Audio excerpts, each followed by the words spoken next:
the thing that actually allows you to be successful and make a lot of money, or the thing that allows you to have a lot of attraction or a lot of social results and to really stand out is being one of one.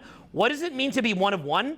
What it means is that you lay down the ground rules. Like, you have a version in your brain of like what reality should look like. You lay down that frame, and then everybody falls in your frame. Understand this. When you guys are here in this room, okay, you're viewing it like it's normal that I'm up here having a one-way conversation with you. But in reality, this is a very rude conversation. I haven't asked you how you're doing. I haven't asked you for your opinion. I'm talking very loud. I look like I look very self-congratulatory and narcissistic. It's the rudest conversation you've ever seen. A normal conversation, one person would grab lunch with another person. This is like I'm sitting here in a room full of people and I just talk. That's bullshit. A normal conversation, you might grab lunch, talk back and forth. I'd give my opinion. You'd listen to it. You'd give your opinion. I listen to it. But I go, no, no. My conversation is me and everyone just listen to Owen. They just listen to me.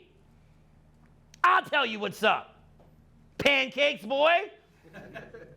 He's smiling. Oh, look at his little hands on his face. Oh, ho, ho. Ooh.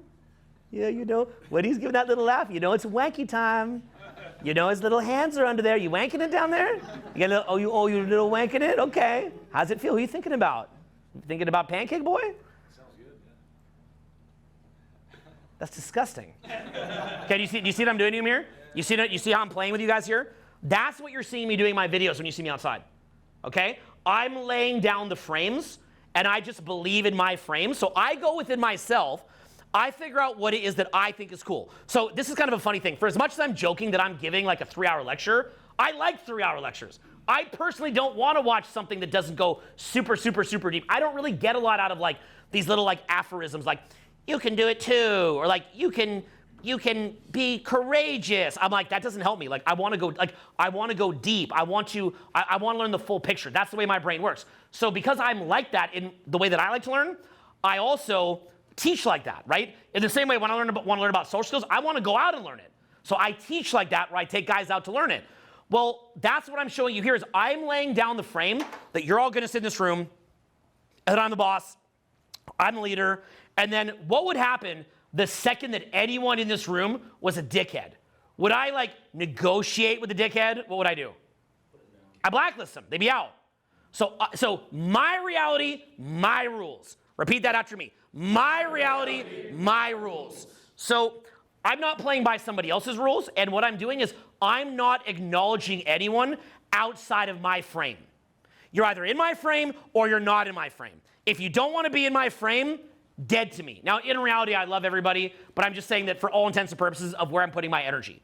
So the formula of how this works is you figure out who you are as one of one, and you're very, very, very giving of your energy of people that are very, very much receiving that energy. And you don't have this weird relationship to approval where you need everybody to like you and you're trying to make everyone like you because it gives you a false sense of being safe. So then now what you're doing is you're creating almost like this little pocket, right? And then in that pocket, you are the most attractive one. You are the highest status one. You are the leader. But that pocket is generated through deep, deep, deep, deep, deep, deep conviction combined with subcommunication. The way that you're actually laying down that frame. Like if I say to you, I go, oh, you're the smiley guy. If I'm clowning you and I believe, so here's how it works, okay? In any social interaction, there's one person reacting more to the other person than that person is reacting to them, okay? So in other words, like if I'm talking to you right now, okay, and I look at you, here, sit up a bit, okay? So if I'm talking to you right now,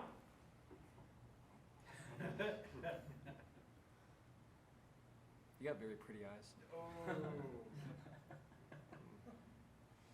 I'm straight, but I'm thinking about it right now.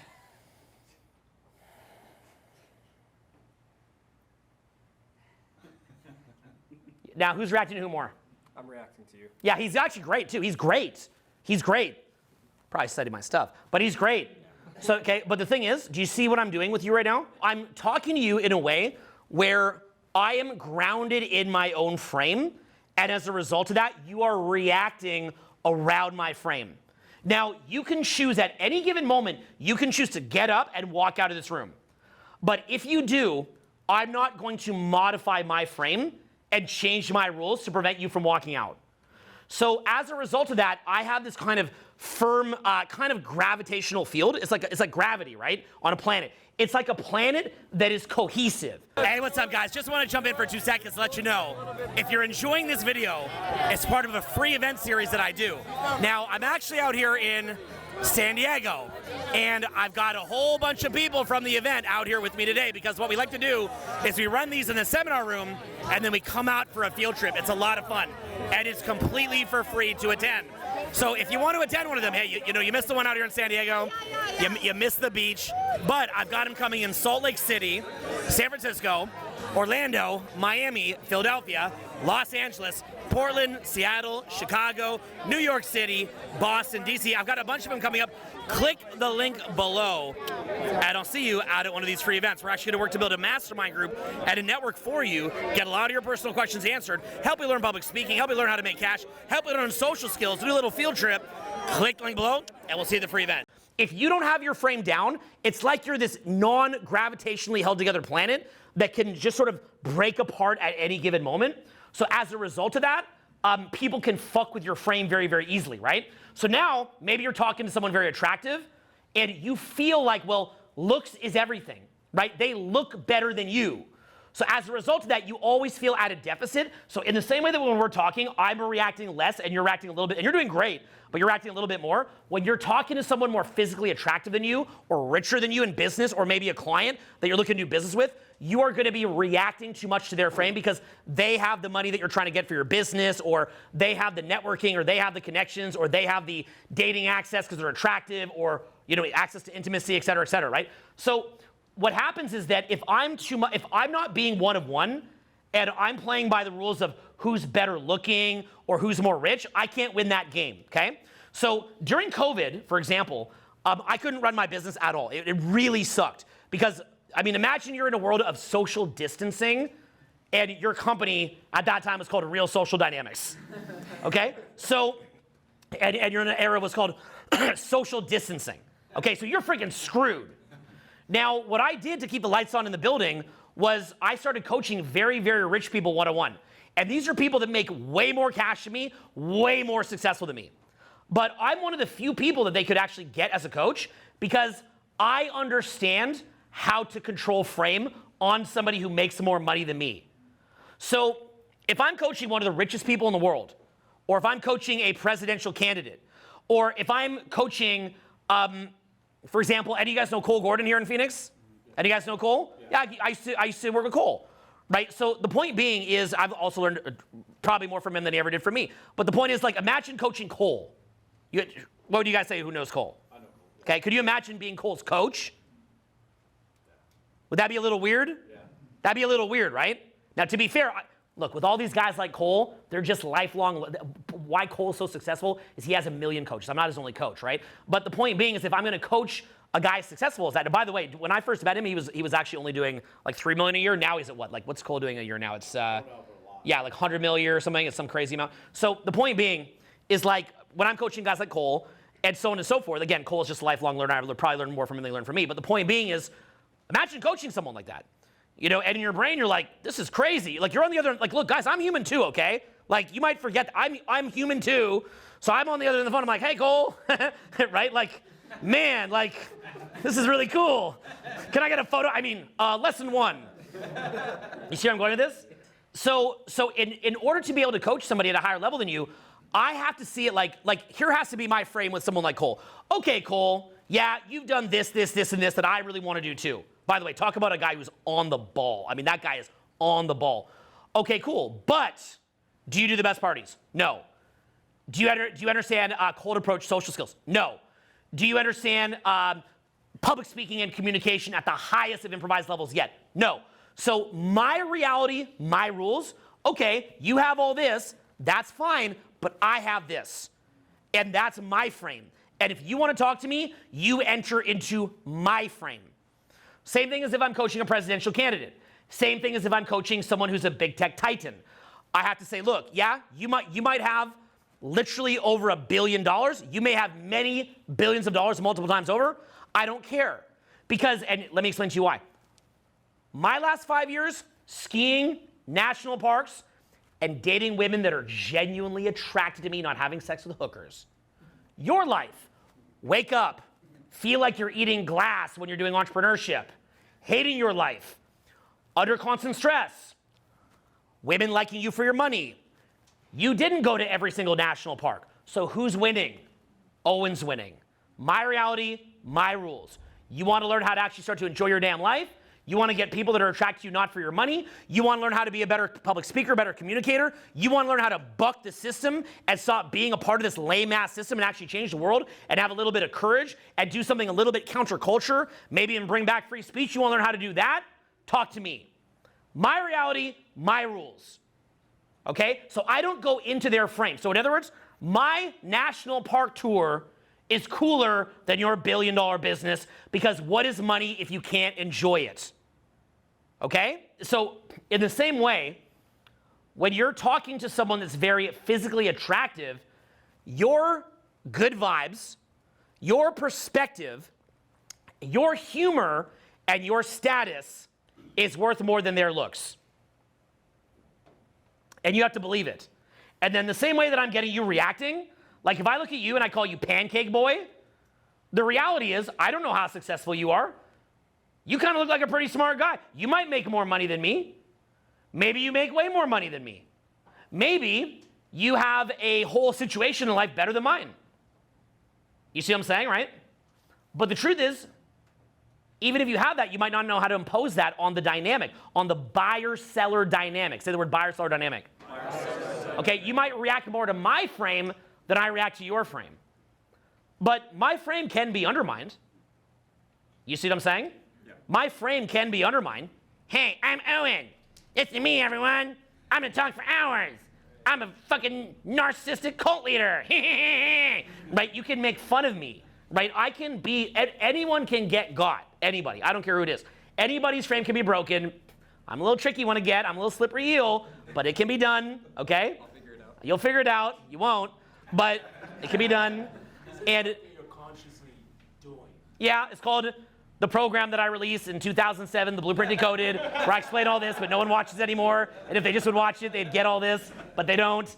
And I literally spent 5 years thinking about this and studying this, and you know, they're like, well, that's the old program. I'm like, it's still relevant, but okay. So, but you guys see what I'm going here? So in Blueprint Decoded, some of the principles I explained was, in any social interaction, there's one person reacting more to the other person than that person is reacting to them. And what I realized was the looks and money thing was not gonna get me over the hump with the people that I want to meet. It's not that it's not good, okay? People conflate the argument. It's not that it's not good. It's that you are not likely to get to the level that you would need with looks and money to be that successful without having frame. People that want to get successful with looks and money are like, well, I want to not have to have frame. I want to not have to be one of one. I don't want to have to learn to cultivate social skills. I don't want to have to risk rejection. I want to just sit there, not having frame, and then just be the thing that society says is the best. Society says that that's the best. So therefore, because society says that's the best, I don't have to exit the group think. So in Blueprint Decoded, I started the program talking about social conditioning, and what I explained was the way that we get our reality is either through firsthand experience or through the group think. The group think, what we do is we look around to see who's the most certain and who has the most social proof. I mean, stop and think about something like a Travis Scott concert where some little guy who's basically half retarded, and by half, I don't mean half, he's full retard, always go full retard. So Travis just walks up to the front, goes full retard mode, and then winds up dating and impregnating and cheating on Kylie Jenner, who, not to my taste, but in the social conditioning, is the most desirable woman in the world and a self-made billionaire. Not my taste at all. I take my girlfriend over Kylie Jenner any day of the week. But for someone in the group think, that is literally the best girl ever. But you have to understand, the guy who dates Kylie, of course, is going to be cheating on her. Do you understand? Do you understand? The guy that Kylie Jenner is going to date has to be a guy like Travis Scott. Because any guy that is not full retard is going to go, It's Kylie fucking Jenner. Ah! And then she's not going to be in his frame. Okay, let me give another example. I met Grant Cardone once, and it was with my friend Liv, okay? And so I brought Liv to go meet up with Grant. I'd never met Grant before this. Liv is basically, she was a girl taking a course on social media with my friend Marcel Klein. And so she happened to get a kind of like a little lead in with Grant, because Grant's just trying to, like, you know, maybe help like young women that are kind of trying to come up. Grant's loyal to his wife. I know what you're thinking. Grant is, it's coming out a little wrong. Grant is very loyal to his wife. As far as I'm aware, he's about as loyal as it gets. Literally just trying to help new content creators. I've been watching Grant for years. So I'm sitting there like, holy shit, this is awesome, right? It's Grant motherfucking Cardone. So I'm more in Grant's frame because I'm intelligent enough to realize how awesome Grant is. Liv, who's clueless, is clowning Grant. Grant! Clowning him, teasing him. And of course, Grant loves it because it's a bit of a challenge for Grant. Meanwhile, I'm like, ah! Oh, I peed my pants. You know, there's like a little puddle, I'm sweating, I'm shaking. You know, I look at Grant, he's like, you okay over there? You need to wipe that up? I'm like, it's great. Okay, I'm joking, obviously. I like to joke and like to be self-deprecating, but you see my point, right? Like, no, I was normal, but if anything, Grant was more drawn to, like, me as a public speaker who probably has a lot more to offer Grant because I know all this different stuff that he might find beneficial, versus Liv, who's just like, hi. Like, she's just like, you know, I have like 50 subscribers, but the point is that she's more relaxed and at ease and in her own frame around Grant because she thought it's a senior citizen. She thought she's talking to some old guy, but Marcella just hooked it up for her. Right? So she's like, oh, hey. Oh, that's nice. Talking over him in her frame. Okay? So a guy like Travis Scott, when he sees Kylie Jenner, he's just like, yo, what up? He just thinks another groupie. We doing a threesome? Gonna do some cocaine? She's like, oh my God, Travis, I'm doing a threesome. He's like, yeah. Right? Makes out with her friend. He doesn't care. He's like, I love him. You know, gets her pregnant, doesn't even raise the kid. Just out rapping. Okay, they call that the dunning-kruger effect. You ever heard of the dunning-kruger effect? People that have low intelligence. He has a different type of intelligence. He's actually a genius in his own way, but different type of intelligence, right? He was doing an interview. Dunning-Kruger effect is people with low intelligence believe they have high intelligence because they're too dumb to know their relative intelligence to other people at a higher level. Ironically, being very, very, very intelligent actually hurts your frame. It actually hurts your frame. Okay, like, there's women that I've dated that were so incredibly high quality, personality-wise, just amazingly high quality women, right? And because I was able to recognize that and I respected them so much, they would wind up cheating on me or leaving me and dating the most degenerate morons you've ever seen. And the reason why they'll go, no joke, out here in Phoenix, this is no joke, there's a girl out here that I could potentially even get her to come in and talk about this. She's a pretty chill girl. She would talk about this. It's one of my ex-girlfriends. Lovely girl. I would have given her the world. I saw her value. I was so nice. I took her to Hawaii. I was so nice to her. We had a lovely time together. After about 6 months, I actually wanted her to move in with me because she's so intelligent, so incredible. I wanted her to move in. She's that amazing. I want more kids, so I was like, fuck it, let's do it. She wound up declining the offer. Why? Because I didn't have frame. Then she wound up dating somebody after me who is flat broke, I actually know this guy. He's a very nice guy. I like him a lot. But a failed musician on massive amounts of drugs. He got her pregnant, and then she wound up living in a trailer park, having to go work at this like old person's home just to be able to pay for her daughter to go in daycare.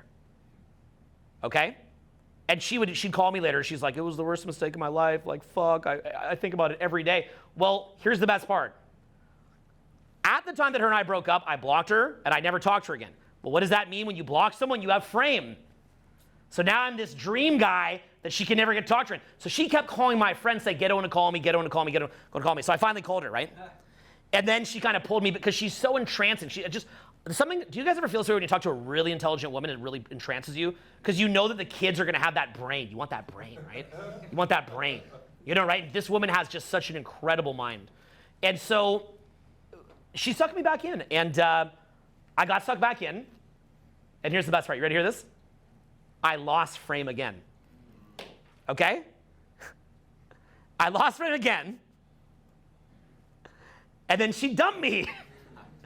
And rather than living in a mansion, she chose to keep scrubbing floors and cleaning up feces.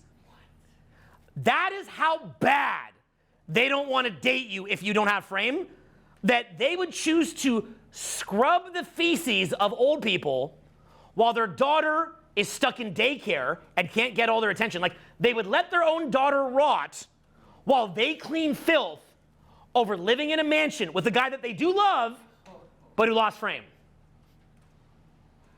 You got to give me a hand for admitting that. I mean, come on, you got to give me a hand. If I post this, okay? You got to give me a hand for admitting that. But look, I'll always tell it like it is. I'll tell you my wins and my losses. And you know what? Like, yeah, it was, even as it was happening, I'm like, I can't believe I'm kind of getting into this girl again. This is dumb. And I lost frame. And now when I say that I lost frame, y'all are thinking like I went all weak for her and like went all like crazy like beta. No. You don't understand. I lost frame in the way that he lost frame. Like, but even less than him. Less than him.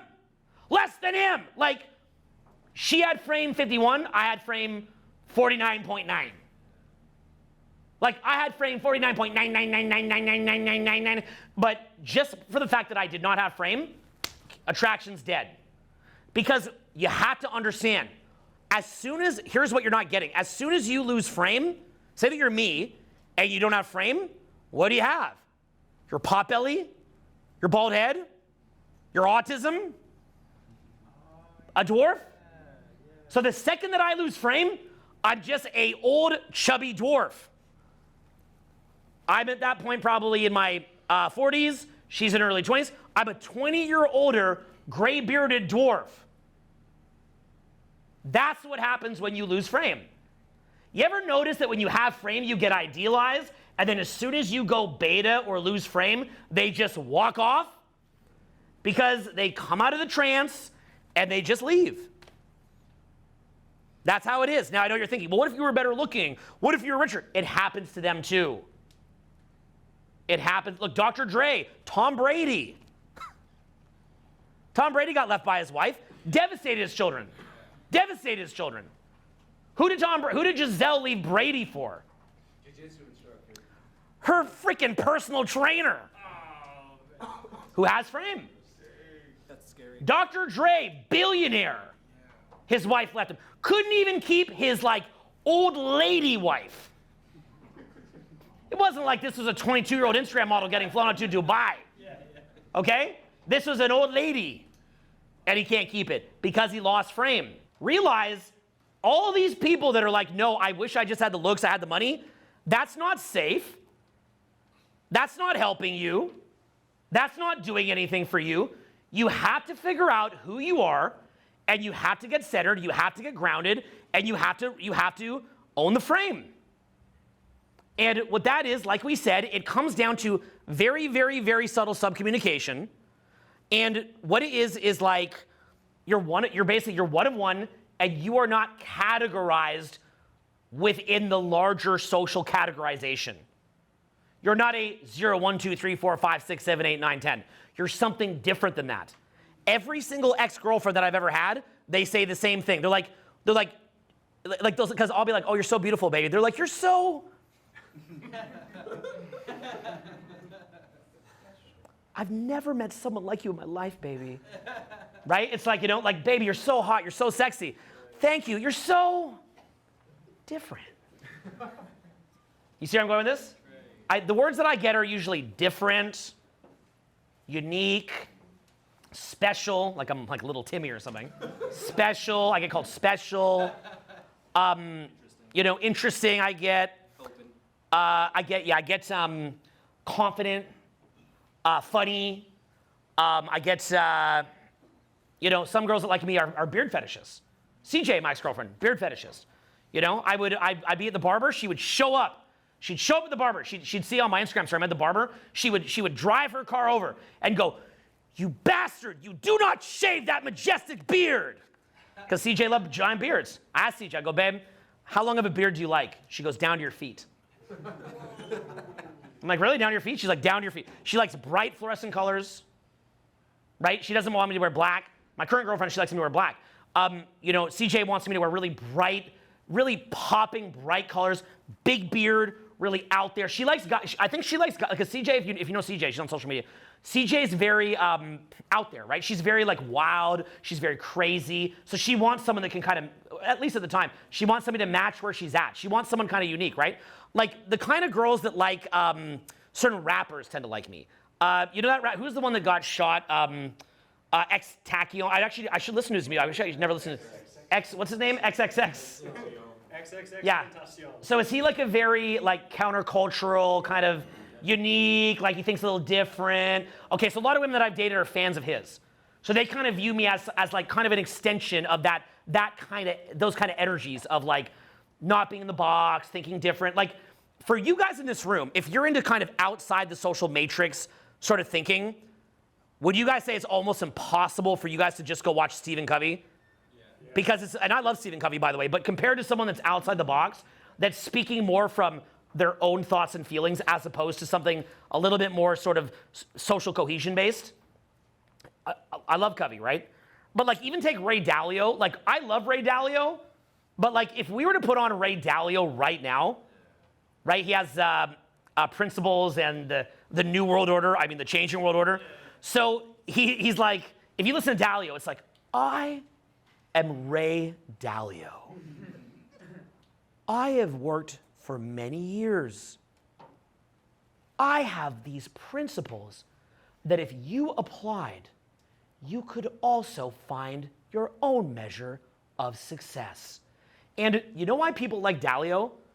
Because they listen to it and they say, wait a minute, because the whole book is about thinking safely. Thinking very, very safe. Even though it's a great book. You should all read it, by the way. Principles is great. You should read it.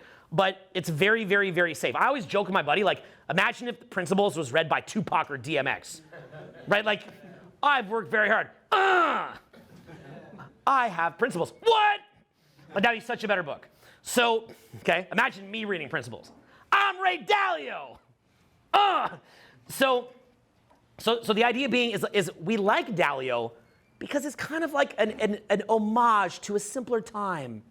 You worked hard, you had integrity. I believe in integrity, right? But it's not just integrity. Okay, it's not like it's like when these gorgeous girls say that they're good at manifesting, and then it's like, okay, so then you're saying that all the not hot girls are bad at manifesting, right? Like, well, this guy flew me out. I manifested. So what you're saying is that girl that weighs 200 pounds is a bad manifester, right? Like, what are you saying, Ray? Are you saying that all of us don't have it? Like, everyone in this room probably has integrity, but we don't have $500 billion.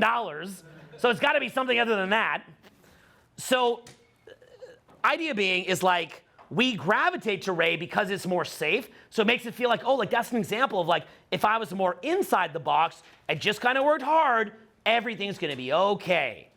You have to understand that if I play by the social conventions, I'm making about $30,000 a year. My dating life is basically, I don't know, what's an average dating life for a 45-year-old bald man with a pot belly? That's what my dating life would look like. Like, that's what it would be. In other words, not even a 22-year-old single mom.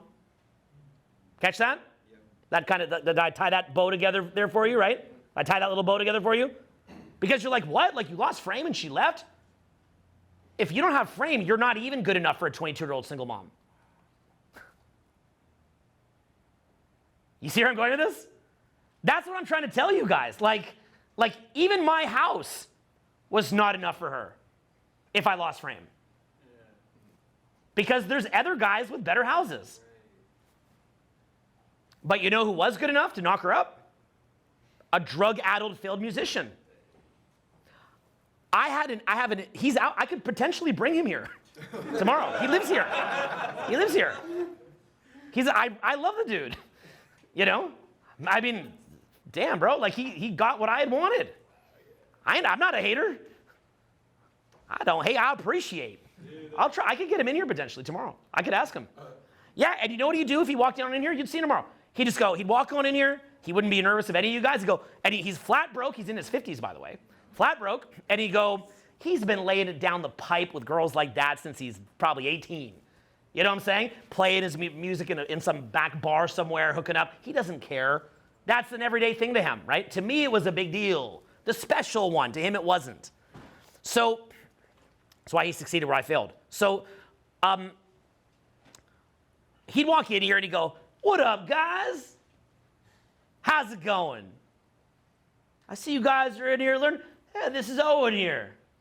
Yeah, he used to date my baby mama." Yeah, him and I have talked. We bumped into each other. We were chatting. He actually knew my content a bit. Didn't need it, just happened to know a bit about my content. Yeah, he'd be like, "What's up, man? I got this new song." Now, the funny thing with him, he's the best example of this I've ever seen, because the way that he does art and music, it's like he truly makes it good where it might not be good, okay? I want to be gentle here, you may see this. But like the way that he does it, he'll be like, "I have a song, my song is long, and I'm very strong. I don't hit the bong. I like to see that thong. I could go long, because I'm very strong. We are very strong. Oh, yeah, I'm very, very strong. I like to hit the bong. I like to see the thong. Because my name is not Mong. My name is Kong. I go long, because I'm strong. Yeah. Okay, do you guys see what I did there? So I I just showed you something pretty impressive there, okay? You guys don't realize this. Like you guys will hear it, but you don't realize what I'm doing. I'm taking something dumb, and by owning frame, you're now beginning to wonder if you don't know what music is. It's like, is this good music? So his natural social skills would emanate via his music. You see that? Take something bad, but own it so much that you make it good. I'm a whack. I want a snack. I got back. Baby got back. That ain't whack. I want a snack. I'm coming back. My name is Jack. Yo. You guys see what I'm doing there? If only at home they could hear how loud this is, right? The mic caps it. Yeah. But do you guys see what I'm doing here? Yeah. You see that? Like NFTs almost. It's like an NFT, yeah. Buy this graphic. 300K. Bored Ape. So, okay, like look what I'm doing here. It's like, let's not even rhyme. I walked down the street. I went to 7-Eleven. Grabbed that candy bar. Grabbed that Gatorade. Old red dye number 5. Poison. Straight up poison. I'm cold. I'm cold. You know. Oh, you know. Come on, pancakes. Come on, smiles. Come on. Gay boyfriend. But there's a million ways you could do it. There's a million ways you could do it. You could walk in the room now, and you could be talking quietly, just right here in your own frame. See how he smiles? See how he laughs? Don't laugh. Oh, he's frowning. But if smiles are frown turned upside down. Okay, see, you can't saw. I don't know if you're catching this, and I wish you guys are. You catching all this? This is money, okay? No, can you see their faces though? Yeah. So okay, but you see that? Okay, but the point being is like I can crack you guys up doing. Do you see what I'm doing? Like if I'm just like. Smoldering. Don't laugh. You see how I'm doing them? You see how easy I get him doing this guy if you were from the front. But the point being is like I can crack people up doing nothing, right? That's why all these people in social skills are like, what do you say? What do you say? It's like, just own the frame. That was my epiphany in Blueprint, because back then it was all about routines. And I said, no, guys, when you control frame, you can say anything. Get in state, control frame, you can say anything. So you have to be, so the key is be one of one, and then set a frame that you are the most attractive person that person could be with, or you are the best option for that person to spend money with, or you are the best candidate for that person to network with. And so you believe that in your head. So on some level, you have to believe that. Let me tell you another thing too, okay? This is really, really key. You have to believe that you're attractive for no reason at all. I'm telling you, I just dropped the biggest bomb of my career on your head. Like, if there's one key piece that I'll leave for after I die, it's this. the magic key that unlocks all the locks, if you know what I mean. The magic key is that you know that you're a 10, but really not even a 10, that you're one of one, that you are the shit. You are the shit, but it only works if it's for no reason at all. If you can simply cross the tipping point to make yourself believe, to allow yourself to know that you're the shit for no reason at all, you now have the master key that unlocks all the locks. It has to be for no reason. As soon as there's a reason, you're Brady getting left by Giselle. Because you got 7 rings. Oh, Patrick Mahomes is coming up. What if he gets 3 in a row this year? Right? People will watch this after the Super Bowl this year. Did Mahomes get the 3? We'll know in the future. What's Brady going to say? Is he going to have to come back into football at age 48 to defend his crown? Right? So his confidence is still based on something logical. The best confidence, here's why you're confident, okay? I'm gonna get a little bit more granular, okay? The thing that makes you confident is that you had the epiphany that you can be confident for no reason at all. They didn't realize that. They had to go win 7 Super Bowls. They had to go make millions of dollars. They had to go produce rap albums. They had to go hit the gym. They had to go do all this stuff to be confident, and you saw the loophole. You looked through the house of mirrors. You looked through the web of lies. You looked through the fog of war, and the light shone through. You called it upon you. You said, I call upon the lights to see me through this haze. And the light came down, and the haze went away. And the ocean spread. And you said, let my people go. And you walked through the ocean. You led your people to the promised land. And there you taught them not to engage in idolatry of the golden calf, but to tap into the source. Okay? I'm joking right now. I'm so not joking. But I'll leave it as a joke. If you have the eyes to see, you've got the eyes to see. If you have the ears to hear, you have the ears to hear. If you don't, you don't. So, but when you're ready, you'll hear. So the key is that the mere fact that you realize that it was all bullshit puts you a cut above every other guy. That's the key. That's the key. That's the key. That is the key that unlocks the many locks. You realize that it was all bullshit. You are one-on-one, and you put your focus onto being one of one. That's it. I'm gonna make a key point here, okay? From a technical standpoint, we're talking pure technique. If we were to put up right now, top speakers in the world would be, say, Jordan Peterson, Joe Rogan, Russell Brand, I don't know, who are some other top speakers? Deepak Chopra, what's that? David Goggins, okay. Go home, load up some of my content, and load up theirs beside each other, okay? Load up mine beside there, and watch it from a technical standpoint and impact standpoint. Who's the better speaker?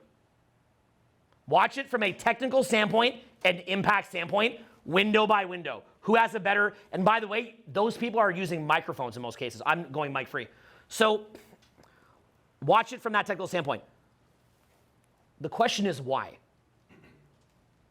It's just because of what I told you. It's literally just that. On some level, they're still playing somebody else's game. On some level, even if it's just 1%. As soon as you can free yourself completely of everyone else's games and just reside within your own frame and only in your own frame, and allow the people for whom that frame is not meant to connect to simply become a mist and vapor into the ether, but then to put the energy onto the people that will adopt the frame, you will pull people so deep into your frame. It is like this vortex. It is insane how much people will go in your frame. And then it's like, do business with me, date me, come in my group, be my friend, let's do shit, listen to me, be in my frame. Pancake boy, you're pancake boy now. Oh, I'm pancake boy. You know, right? Like, I am pancake boy. You know, right? Yeah, he's pancake boy, right? So but you see what I'm doing here, right? Like, I look at you and I just look at you a bit, you start laughing. I look at you, you start laughing. So in other words, what happens is you get so deep in your frame and you get so in state and so unfiltered and so pure in your communication. It's so, the fidelity is so beautiful and pure. The signal to noise ratio, that ting of authenticity, people feel it, and it's like you can almost unconsciously feel when the person who's communicating with the pollution of trying to get approval or trying to play somebody else's game and so on and so forth. You can kind of feel the pollutant, right? And when you finally get that clear signal to noise ratio, like that clear signal that doesn't have that pollution, your mind just kind of lets it in almost without a filter. You don't even question it. You're just like that, right? So then it's like, hey, I'm a 10. And then, the person that you're looking to attract is like, he's a 10. Now that same single mom, right? Me with my mansion, but then the guy that got her pregnant with his drugs and guitar and song, if I lose frame, she goes for the guy with the stronger frame. She goes right for that signal to noise ratio. That guy is hyper optimized for just authentic expression. So that's why he can body and dummy someone with more cash. You remember how I've given you examples that in my case where I would see someone out who's rich and then I would go to their table and leave with all the people they came with? That also has happened to me. You got to understand, when you're in the arena, you win some, you lose some, right? Sometimes you're laying down the beat down metaphorically, not literally, but metaphorically. Sometimes you're taking it to the chin, right? That's life. I've been had. I've made mistakes. I've lost frame. I felt stupid. I've been had many times. I will again. If I do enough interviews and podcasts, there'll be a podcast I'll do someday, and it'll be someone maybe who I admire and have watched their stuff, so I'm a bit entranced, or maybe I just lost frame a bit. Maybe they're just really, really good at arguing.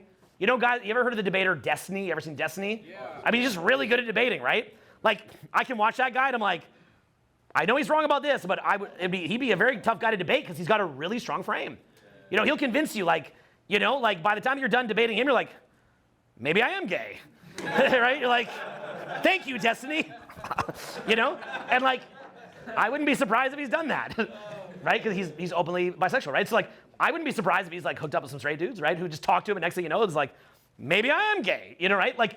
He's got some swag. That guy's got swag. He's good at debating. So whether the facts are on his side or not, in many cases they are. He's a smart guy. But even in cases where they're not, he's just a really, really, really good debater. He believes in his frame. So that's what I'm trying to relate to you here. I'm trying to get you thinking about what it means to be one of one, not trying to live up to the looks and money thing, but not by saying not to go to the gym. Look, eat healthy, go to the gym, work on your business, but put that in the personal growth bin, okay? If you go take a turmeric supplement, that's not generating attraction, okay? But just because I say that turmeric supplements don't generate attraction doesn't mean I'm not saying to consume turmeric. People always say that. They're like, Owen says to not make money. I'm like, but I make money. Owen says don't be healthy. I'm like, be healthy. I'm not saying that. What I'm saying is don't use that as a crutch to drive an interaction forward. Understand that because the problem is as long as you believe that, you're just pumping weights in the gym and trying to stack cash, thinking that's going to fix it for you, okay? You're thinking that that's going to fix it for you, and it's not. And then you're going to wind up frustrated, and you're going to wind up with infidelity, and you're going to wind up losing money, and wind up all sorts of problems, which can even happen anyway, even with what I'm teaching you. But you can at least lessen it. I promise you that whole world's a crazy place, guys. Okay, world's a crazy place. But you can at least kind of put things in your favor. Okay, so a lot of the kind of exercise that I've done over the years to show people this stuff, I've taught a lot on it. One of them, for example, is bring you up, and then I start clowning you, and then get you to not react to me. And then I'll teach you things like the competitive frame versus collaborative frame.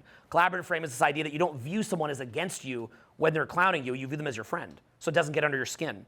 That's a really, really big one. When you're talking to someone who's very attractive when you're out, who you might want to attract, view it like it's collaborative. Don't view it like it's you being compared to them. View it like you're just sharing energy. Is another example that helps you get rid of anxiety around it, helps you to be in your own skin, in your own frame.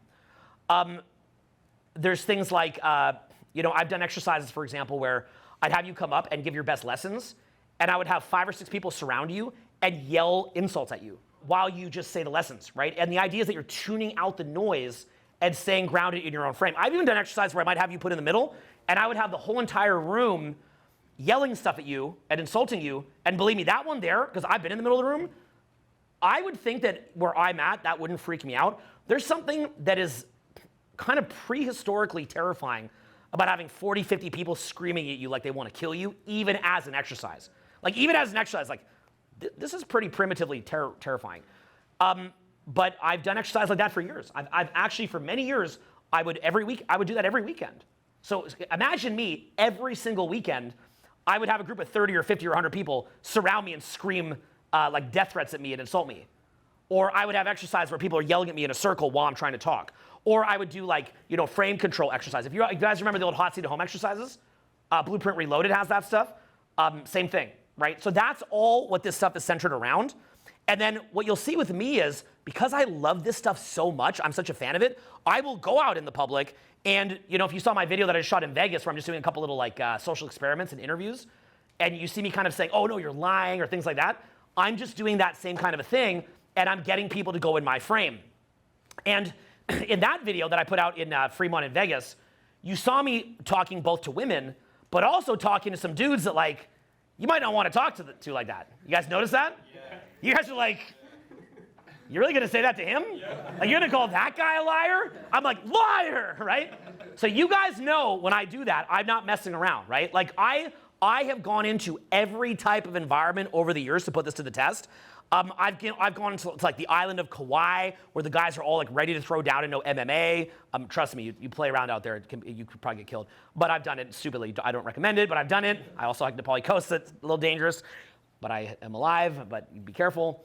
The point being is, like, I've done it there. I've done it in high-end exclusive parties in LA. I've been to the creme de la creme de la creme parties in Los Angeles, like Guggenheim Mansion. Ty Lopez running some of the best parties in LA. I've done this at the Playboy Mansion. I've done this up in mansion parties. I run great mansion parties. We run some of the best parties in LA. So I've done it there. But I also go to like really like dangerous neighborhoods, and I do it there too. I just like it. I don't recommend to do it. Again, you could get hurt doing that. I don't want to be like the inspiration for someone that did that and got hurt. Okay, everyone in life chooses their path. Like, I do a lot of very dangerous hiking. Done a lot of dangerous skiing. I actually blew out my leg like completely. Like, I was in a wheelchair for 6 months. Oh, side point. My dating life was off the chains in the wheelchair. Off the chains. Was anybody with me on infield trainings when I was in the wheelchair? Anybody in this room? How would you describe me in the wheelchair to the people in this room? Yeah, it was no factor at all. We were on Hollywood Boulevard, or Santa Monica Boulevard, and like girls were just like throwing themselves at it. In Seattle, he would just look at girls and they would stop. He was in a wheelchair, so it made no difference at all. Yeah, in fact, might have been even better because I hadn't seen you out before that. So. Yeah. Thank you, bro. Yeah. So he's seen it, right? So that's what I'm saying, is even in a wheelchair. That's why I like this stuff, because a guy in a wheelchair will have hope. Right.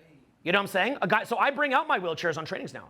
That's so yeah. Professor X in the wheelchair. Yeah, I'm like Professor X. Yeah. I bring out the wheelchair on the trainings because I want to show that to people, because the way I see it is there's probably somebody out there in a wheelchair who like I happen to get out of the wheelchair, but not everybody will. And so I want them to see that. It's important that they see that. I volunteer with that, yeah. You help people with wheelchairs? Yeah, what you're talking about, yeah. Yeah, so you can appreciate what I'm saying. Yeah, and like I know what you're talking about. I don't want to go deep, but I know what you're saying. Like, it's a sad thing for them. Like, they'll never admit it. Yeah, but the funny thing is, if they took these trainings, I'm not saying that I could alleviate all the pain, but it would be a lot better if they would do these trainings. But the problem is they're completely in that 1 to 10 paradigm, not the 1 of 1. When I was in the wheelchair, the most common feedback I got was like, I can't believe I'm dating a man in a wheelchair. They'd say it, right? Literally, they would help me to push the wheelchair into their car. They would drive me around. They'd go get the wheelchair. And these are like beautiful, slender women who like had to carry this big ass wheelchair like out of the trunk of their car, drive me around. I had a piss bottle. Guys. Okay. So I'd pee in I'd turn over. I'd piss in the piss bottle. Okay. Try not to get any piss anywhere. You shut it. You go, okay, throw out my piss bottle, baby. That's life. If you're in a wheelchair, that's life. You might have a catheter that goes down to your foot, and you have to like get her to help you to change the catheter. That's life if you're in the wheelchair. So like, yeah, so I'd be like, baby, please change my piss bottle. Baby, can you wash me down? Because I can't even get in the shower at that point, so I'm all stinky. And they just like wash me down with like a washcloth, stuff like that. Yeah, it was, I did badass parties. My first party, I gotta admit, not so good. A lot of people would see me in the wheelchair and they would gravitate away from me because it's like, the thing with the wheelchair is people feel like they don't know how to react and they feel pity, so they just don't want to deal with it, so they walk off. So that was my first party. People just kind of walk off. And what I realized was I need to create more tension by actively creating a bit of drama. So that video that I shot in Vegas where I said, you're lying, I got very, very drilled down on that when I was in the wheelchair. Just making little funny arguments and things like that to make tension. And then my dating life got really good. I had definitely one of the best dating lives I ever had in my life. I might even argue the best because I had more time for it. I had a lot of time. So I just go in the wheelchair and I just go start up conversations. And next thing you know, it's popping off. It was pretty cool. It was super cool. It was a really, really cool period of my life being in that chair. And I almost felt like God put me in that chair both to inspire people that are in wheelchairs when they see my stuff, but also that it would test my frame, right? I wanted my frame to be tested. I've already been blasted in the media. I've already had many, many hater videos made and so on and so forth, right? The Neil book, all that stuff. But the wheelchair, that was like the next level of having my frame tested. So you guys have to understand for me, being frame tested is like a beautiful part of life. That's what I want. I want my frame to get tested, and I want to lose. Like, I want to be embarrassed. Even that thing that happened with that girl, where that was like pretty embarrassing, I shared that embarrassing story. I like that because you're learning from that.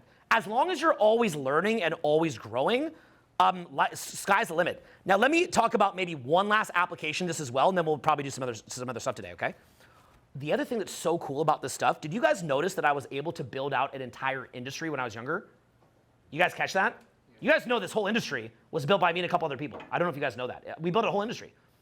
We had made so many of the things that you take for granted that you hear from all these other creators came from our camp, including a lot of it myself and my mentors. So what this did was it allows you to be in a mindset of being very, very, very innovative. You become what's called a visionary because your mental bandwidth, your mental capital is not being sucked at by trying to play somebody else's game. So you're really, really seeing the world through your own eyes. So you really start to develop your own style, your own ways of thinking, just a lot of things that it really helps you to give your gift because you're not playing from fear. You're not playing to not lose. Say that. Say not playing to not lose. Not playing to not lose. You're playing to win. Yeah. You're not playing someone else's game. Say it. Not playing someone else's game. You're one of one. One of one. So that's what allows you to do this. And what you'll find is, again, now all of a sudden, you can see the matrix better than other people. Like, it changes your habits. For example, I haven't been sick in 13 years. Why have I not been sick in 13 years? Well, I studied natural health. And what happened was, I was not just listening to, like, what I was being told by, big daddy government, but I don't teach any of this. I don't teach natural health. I don't give advice on health. But I was able to just look at what's going to actually work with my own eyes, and then I never got sick again. Like, that came from learning to think for myself, right? When the lockdowns happened, you guys remember I wasn't scared at all? Everybody was scared because I understood what was happening. So again, like, and we're kind of entering into this new version of reality where I feel like, how back in the day, one of the big dividing points was things like gender, race, or sexual orientation? I think that the new dividing line in society is not going to be that, in my opinion. It's just me speaking. I'm just sharing my opinion. I recognize the limitation of my opinion, by the way, but I'm just sharing it. I'm allowed to share it. My opinion is going to be people in groupthink and people that think for themselves. I think that's going to be the new dividing line. It's going to be the people that are like in the metaverse, eating the bugs, just kind of like, they're on their like, 18th medical treatment this year and, all this kind of stuff, right? Versus people that are just like really into like natural health, really into, going into nature, spending time with their family, spending time on building their own business, like not trying to just be plugged into a fake world, but actually want to go experience real life and actually want to thrive and actually want to grow. And I think you're going to see a dividing line because what's going to happen is, we'll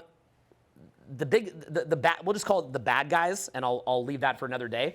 The bad guys, they're getting better and better and better at putting the group thinkers to sleep.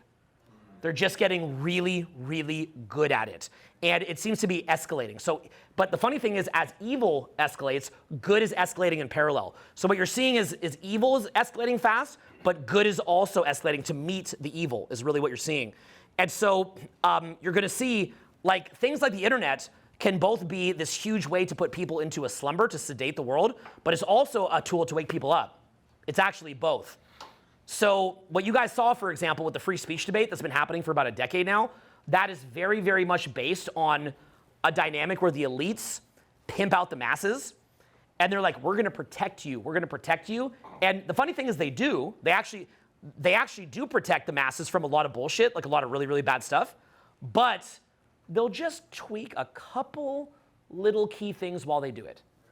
That's the whole scam, right? So they get rid of a lot of terrible stuff, really bad stuff that you'd never want to see on the internet, just to help you out, right? And it kind of does. Like, it's actually nicer to look at the internet because of that. But then they're just going to change this one little thing that changed an election. It is supposedly democratic society. They're just going to change an election while they're at it. They're like, get rid of this annoying guy, get rid of this other bad guy, and we'll choose who's going to win the election, right? You know, or it's like, you know, so they'll pick these like key things that they'll just get rid of, or they'll tweak, or remember, they can even control what ideas people are getting exposed to. You know that what we're in now is something called a culture war. We're actually in a Cold War right now. Are you guys aware of this? This is real. We're in a Cold War right now. It's called the Culture War. This is real. This will be known as a war someday. This is real. You guys just, let me say something crazy, okay? You want to hear crazy? Yeah. You guys just watch Mark Zuckerberg do one of the biggest about faces in human history, okay? And by the way, I'm glad he did it. Welcome, welcome. Welcome. Give a hand to Zuckerberg. He came around. Welcome. Welcome. He came around, right? We don't want to clown on people that come around. He did the right thing. But you compare 5 years ago, go watch Mark's interview on Joe Rogan, okay? Now, look at how 5 years ago, people were made to bend the knee to different ideologies that were very dominant 5 years ago. And then as the culture war goes back and forth, suddenly Zuckerberg comes back, he's like, Trump is very cool. Hunting is very cool. I like MMA. I like free speech. We are getting back to our roots of the free speech. We are moving trust and safety to Texas now. Trump is cool. I like free speech. I think there should be more masculinity at Facebook. I think I like to hunt. I teach my daughters to hunt with a bow. I hunt with bow. I like eagle. Eagle is cool. Is he being authentic, or is he kind of tapped into? I'll just say this, bro. Like, you wouldn't want to be him, man. I mean, like, you know, like for all that we can say, like, we're all like, he should have taken a principled stance 5 years ago. It's like, bro, he's got a frothing at the mouth mob that will probably overrun his buildings in San Francisco, murder everybody, and take down his life's work. So he's just trying to bend. And then now, you know, now the culture war has moved, and now he's like, I like eagle, like, please don't kill me. Don't kill me before I plug into metaverse. The guy probably built the metaverse just to escape this shit.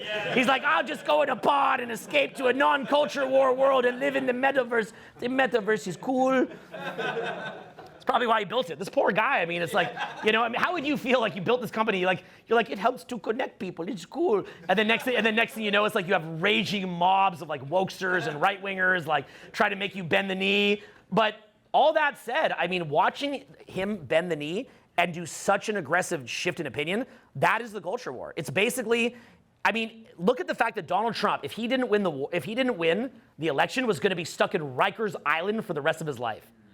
That's not how democracy is supposed to be, guys. Okay? It's like you both, you know, you put out your ideas, like, you know, maybe one side says we want a little more taxes, the other side says we want a little less taxes.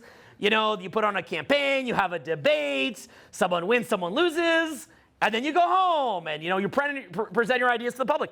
You're in a culture war right now. I mean, Donald Trump was either going to win or he was going to spend the rest of his life in prison.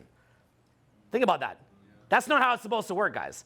He was going to win or because they weaponized the judiciary system. Right? Now people are like, no, but that stuff that he did was real. Like he did do that stuff. You have to understand, every politician has stuff that you could drag them into court for. It's just that they never did that in the past. They all have stuff like that, but they never did that in the past. They've just got more hardcore, right? Remember that Zuckerberg banned Trump. He banned him, right? So he's like, oh, you know, I am kidding. Trump is cool. That was just a joke. He had to go down to Mar-a-Lago and be like, hello, Trump. Sorry for banning you. I like free speech. Free speech is cool. Think about that. That's what he had to do that. right? So basically, if you're Trump, you either go to Rikers Island for the rest of your life, or you win, take Zuckerberg, bend him over your knee for a public spanking and say that you think I'm cool. Trump is cool. Right? And like, this is just normal. Like, this is just normal. Like, this is so normal that we're just like, oh, I don't know, Zuck was on Rogan. Yeah, like Trump was gonna go to Rikers Island, but like, I guess he like won. Like, it's like a death match. Like, we've now gone to like 1,000 year ago Dark Ages death match. It's like presidential politics death match. Win or prison. It's like back in the old lacrosse games, the Native Americans would play lacrosse and whoever lost would get executed. That's like what our democratic system's like now. Like, you become a politician, like they're gonna like go through all your whole life, and they're gonna dig out anything that you ever did, and they're gonna make fake people to lie about you and make all this stuff, and then if you don't just win, you're fucked. Pretty crazy, huh? So why is that? Well, what is that fight? What is the battle lines of the culture war? The culture war are battle lines between the group thinkers winning and the people that want to think for themselves. People that want to be plugged in and people that want to wake up. That's at its core where it's split. Did you guys notice that the Democrat Party and Republican Party switched in recent years? RFK, this incredible Democrat that could have been a champion for the Democrat Party, could have beat Trump. But he couldn't be in the Democrat Party, right? I grew up like a major Obama fan. Like, I used to watch Obama's State of the Union address in tears as inspiration. One of the great roles of a president is to inspire the public. I found during the recession when I was really beaten down, I found Obama's State of the Union address to be incredibly inspiring. I used to watch it in tears. I was like, we're gonna come together. We're gonna find the way through this shit. Like, we're gonna do it. Like, you know, Obama was like a father figure in my psyche. And then what happened was like people like Tulsi Gabbard, Russell Brand, RFK, they wound up leaving, right? Now, by the way, it's not about Republican or Democrat, right? The more awake party can switch back and forth. It can switch back and forth, right? It's more about who is going to be the party of free speech. Were the neocons in the 90s the party of free speech compared to the Democrats?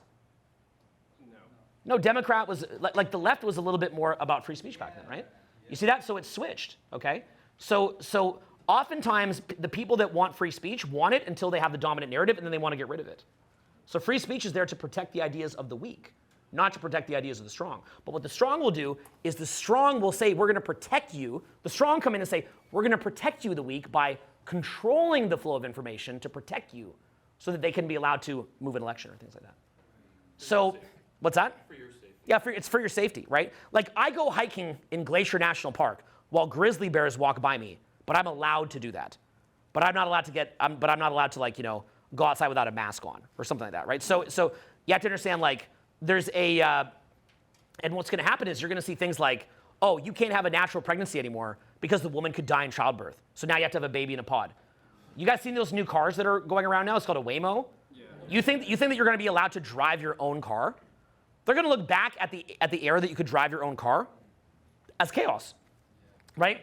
So, but these are very, very difficult topics, right? Like these are hard topics because you don't want a woman to die in childbirth. You don't want car accidents, right? If you get in a car accident, you'll wish that it was all Waymos. So these are very, very tough issues. But that's what you're going to see is it's going to split. So, in effect, what I'm doing here. If you guys want to know what I'm really doing in this room, you know what I'm really doing in this room? I'm making videos for my kids. Because my kids are going to be in a different era than me, right? And I'll be dead, okay? So I'll be with God, and my kids will still be here, right? And I'll be able to see them, but they won't be able to see me. But they'll be able to watch what I had to say, and my kids are going to be like, "What did my father have to say?" Right? Like, what did my father have to say? Like, what? And they're going to grow up in a world of AI, potentially AI sentience is looking more and more likely, and we'll look back on this and go, "Ho, remember back then?" Right? They're going to grow up in a world of AI, and what's going to happen is they're going to grow up in a world where a lot of things are fake. So, you know, my kids are over in Sedona right now with their mom, and I send my kids out to places like, my kids have been in almost all the nature in America. They've been to Alaska, they've been in the rainforests in Hawaii, they've been everywhere. Okay, they've been all over the country. I did that because I knew that they're about to enter the world of the unreal. They're about to enter the world of the fake. But let me point out something here. Sedona is one of the most beautiful places in the world that people fly in from all over the country to go to.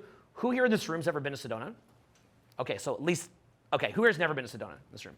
Okay, so by the way, that was I always do these little tests. This was a better one than average. I guess Sedona's close enough that more of you guys have done it. But in most cities that I go to, like to put in context for people, we're in Phoenix right now. To put in context for people at home, how beautiful is Sedona? Mind-blowing, right? So luckily this room, most of you guys have been. Were any of you guys inspired to go there based on the videos that I hammered you guys to go travel a bit? Alaska. Cool. Oh, you went to Alaska. Where'd you go? We went on a cruise, so it was 2 ports. Cool. Okay. Juneau and the other. Yeah, you went to the inside straight. Stunning. Stunning. Okay. Stunning. Mind expanding, right? Who needs psychedelics when you have Sedona and Alaska? And that's what people don't understand. We already have psychedelics, guys. Just go to Sedona. Okay? You want to see a giant red blobs floating around? Just go to Sedona. So the point being is that my children have been raised to go experience the world because I know they're about to enter the world of the unreal. They're about to enter the world of the fake. And they're about to enter a world where the groupthink is so strong and it's so enticing. It's like a drug. It's worse than a drug, right? The lockdowns, the fear of those lockdowns was more enticing than a drug. It's more enticing than a drug. So they're entering into a world where the bad guys are better than ever at reinforcing groupthink and creating fear around groupthink. How much in the past 10 years did we see groupthink and adherence to groupthink rise compared to the last 100 years? Yeah. Did you guys see that? Yeah. The tension only broke recently. It only broke recently. You know who was one of the major players to help break that cycle? A guy named Mike Benz. Now, Mike Benz, you want to know who one of his biggest fans is? Elon Musk. So if you want to watch who Elon is learning from, go look up Mike Benz. Like, actually, go look him up. If it wasn't for a small group of people like Mike, Elon, and others, who knows where we'd be right now, right? And it's like there's like this collective return to sanity, right? Like, oh, we're not in like communist Russia, but that wasn't how this happened. They're like, oh, of course the pendulum swung back. It shouldn't work like that. You shouldn't need an oligarch to come save the day. Regular people should be able to save the day. You should be able to save the day. So why does it take someone like Elon to have to come in to rescue Western civilization from the brink of destruction? Why it shouldn't be like that, okay? So that we don't have to rely on people like Elon to save the world, we have to collectively, as regular individuals, have to learn how to see the world through our own frame. We have to learn to see the world through our own eyes. And like we talked about in Blueprint, you can look at the world through your own eyes, or you can look at it through social proof and look at the groupthink. And we tend to want to be group thinkers. We tend to want to be group thinkers because it's easier. We get entranced and hypnotized by the groupthink. So we have to train our minds to think for ourselves. And thinking for yourself is kind of like doing cardio. It makes you tired. You get tired when you have to think for yourself. That's why you don't want to think for yourself. You get entranced by the safety of the groupthink. Here's another key piece too. This is very, very key, okay? This is a huge nugget right here. If you either have to be a very, very confident person, or you have to believe in God. But if you're not highly confident of your own safety, or maybe you're not confident in your own safety, but you believe that you're a spirit and that your integrity is more important than your physical body, and telling the truth is more important than your physical body, and seeing the truth is more important than your physical body, if you don't have either a connection to God or feel very, very safe, like you just think you're the shit, your mind is not even scanning the environment for accuracy. Your mind is actively scanning the environment for social cohesion to establish safety within the tribe. You can't even think. You are an NPC. You can't even think. You can't even think. You can't even actually think. Like some people, and by some I mean most, live an entire life without ever having had a thought. Because their brain is looking at a whole environment and saying, how do I fit in? How did I get kicked out of the tribe?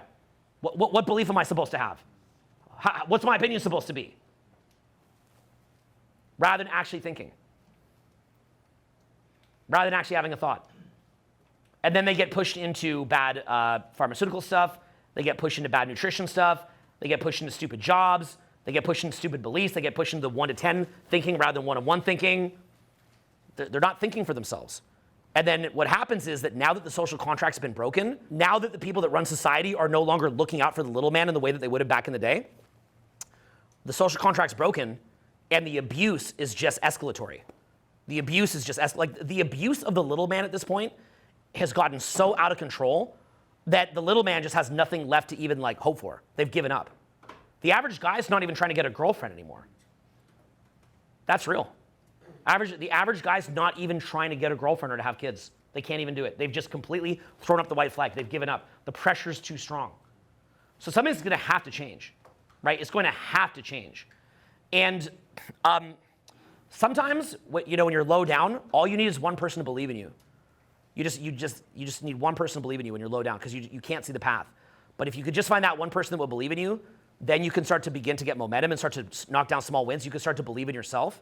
And as you start to believe in yourself, then you start to build confidence, you start to build momentum, and you start to trust your judgment. And you can even have a bad judgment and fail. Say the word fail forward. Just say that with me, fail forward. Fail forward. Yeah, okay, so in other words, you could make a mistake, you could trust your own judgment, make a mistake, but you survive, right? Remember, the bird is not confident when it lands on the tree because it trusts the tree. Why is the bird confident when it lands on the branch?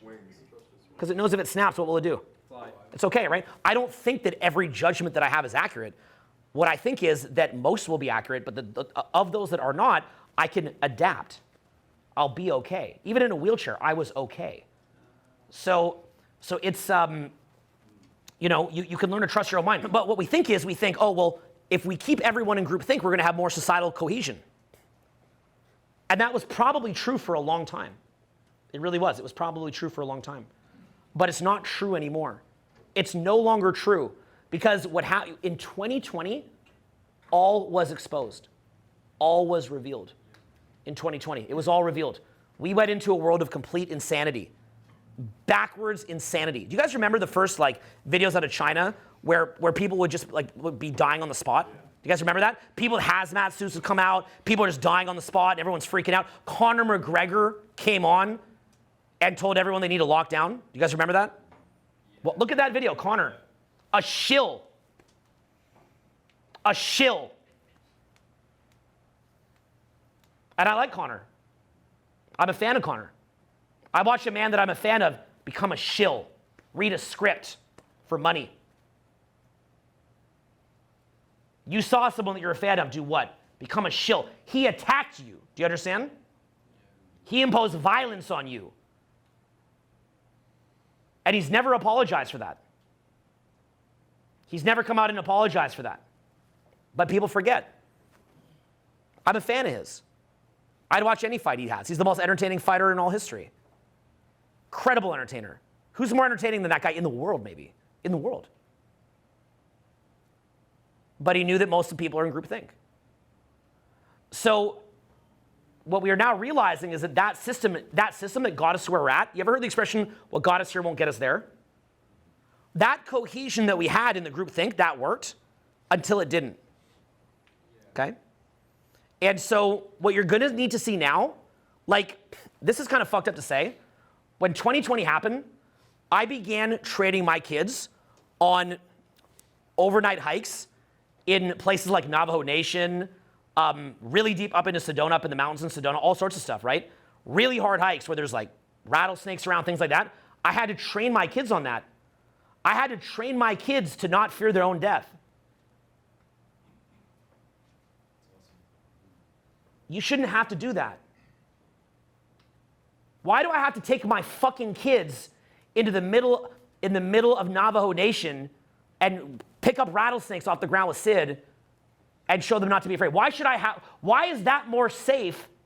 And I'm not saying to do that. Don't do that. But I'm just saying, well, I felt compelled to do that. Why do I have to do that?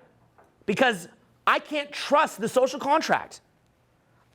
My kids can't trust what they're told. Why do I have to tell my own children in California, don't listen to your teachers? That's stupid. You shouldn't have to be like that. It shouldn't have to be like that, right? But I had to prepare my kids because when 2020 happened, I don't know when it's going to stop. When is it going to stop? So, and you look at countries like Australia and Canada that don't have a Second Amendment, look what happened. So, understand that when you're going into groupthink, you're part of the problem. Like, if you can't go talk to a girl and get attraction in most cases, that's because you're in groupthink. You're part of the problem.